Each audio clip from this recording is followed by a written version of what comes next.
ಎಲ್ರಿಗೂ ನಮಸ್ಕಾರ.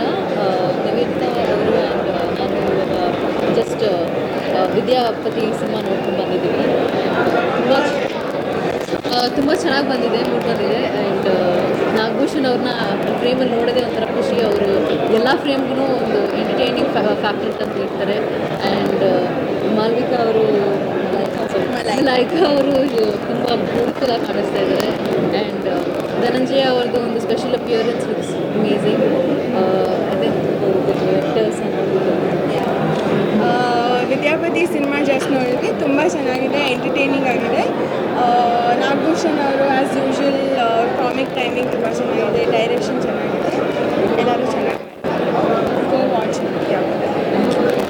Thank you. ತುಂಬ ಚೆನ್ನಾಗಿದೆ. First half full comedy and ನಕ್ಕು ಸಾಕಾಯಿತು. Second half very emotional right. Nagabhushan ಅವರು ತುಂಬ ಕಷ್ಟಪಟ್ಟಿದ್ದಾರೆ ಸಿನಿಮಾಗೆ ಆ್ಯಂಡ್ ಅವ್ರಿಗೆ ಸಿಕ್ಕಾಪಟ್ಟೆ ಒಳ್ಳೇದಾಗಲಿ ಅಂತ ಕೇಳ್ಕೊತೀನಿ. ಆ್ಯಂಡ್ ಮಲೈಕಾ ಅವರು ತುಂಬ ಮುದ್ದಾಗಿ ಕಾಣಿಸ್ತಾರೆ. ನನಗೆ ಮದನಾರಿ ಸಾಂಗ್ ಸಿಕ್ಕಾಪಟ್ಟೆ ಇಷ್ಟ ಆಯಿತು. ವಾಸುಕಿ ಅವರು ತುಂಬ ಚೆನ್ನಾಗಿ ಹಾಡಿದ್ದಾರೆ.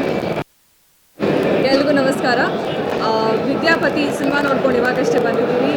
ಹೇಳ್ದಾಗೆ ನಾಗಭೂಷಣ್ ಅವರು ತುಂಬಾ ಕಷ್ಟಪಟ್ಟಿದ್ದಾರೆ, ಹಾಗೆ ತುಂಬ ಒಳ್ಳೆ ಒಂದು ಡಿಫ್ರೆಂಟ್ ಶೇಡಲ್ಲಿ ನಾವು ಅವ್ರನ್ನ ನೋಡ್ಬೋದು. ಕಾಮಿಡಿ ಇದೆ, ಎಂಟರ್ಟೈನ್ಮೆಂಟ್ ಇದೆ, ಹಾಗೆ ಮಲೈಕಾ ತುಂಬ ಮುದ್ದಾಗಿ ಕಾಣಿಸ್ತಾಳೆ, ಹಾಗೆ ಪರ್ಫಾರ್ಮೆನ್ಸ್ ಕೂಡ ಚೆನ್ನಾಗಿದೆ. ಆ್ಯಂಡ್ ರಾಮ್ ಅವರು ಕೂಡ ತುಂಬ ಚೆನ್ನಾಗಿ ಒಂದು ಡಿಫ್ರೆಂಟ್ ಶೇಡಲ್ಲಿ ಕಾಣಿಸ್ಕೊತಾ ಇದ್ದಾರೆ. ಮ್ಯೂಸಿಕ್ ಚೆನ್ನಾಗಿದೆ. ಎಲ್ಲರೂ ಬಂದು ಈ ಕನ್ನಡ ಸಿನಿಮಾನ ಥಿಯೇಟ್ರಲ್ಲೇ ನೋಡಿ ಹಾಗೆ ಸಪೋರ್ಟ್ ಮಾಡಿ. ಹಾಗೆ ಡಾಲಿ ಸರ್ ಅವ್ರಿಗೆ ಕಂಗ್ರ್ಯಾಚುಲೇಷನ್ಸ್, ಒಳ್ಳೆ ಸಕ್ಸಸ್ ಇರಲಿ ಅಂತ ಕೇಳ್ಬೋದು. ಶ್ರೀವತ್ಸ ಅಂತ ಒಬ್ಬರು ಆ್ಯಕ್ಟ್ ಮಾಡಿದ್ದಾರೆ ಈ ಸಿನಿಮಾದಲ್ಲಿ. ನಾಗಭೂಷಣ್ ಅವ್ರ ಫ್ರೆಂಡ್ ರೋಲು ಸಿಕ್ಕಾಪಟ್ಟೆ ಚೆನ್ನಾಗಿ ಆ್ಯಕ್ಟ್ ಮಾಡಿದ್ದಾರೆ. ಅವ್ರಿಗೂ ಒಳ್ಳೆಯದು. Thank you.